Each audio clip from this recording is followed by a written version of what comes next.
Hi everybody, welcome. Today I have SteelSeries Arctis Nova 5X headphones and I'm going to tell you where I can easily switch between different equalizer presets. So as you can see, here we are in Engine, in our application on Windows PC, and we have to click on this, our headphones of course.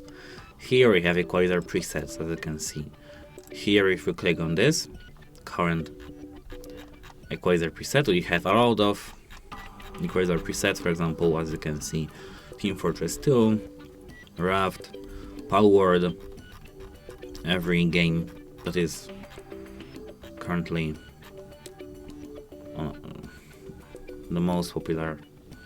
I would select, for example, Daisy, and this is the preset for Daisy. Save. That's it, hope it helps you and goodbye.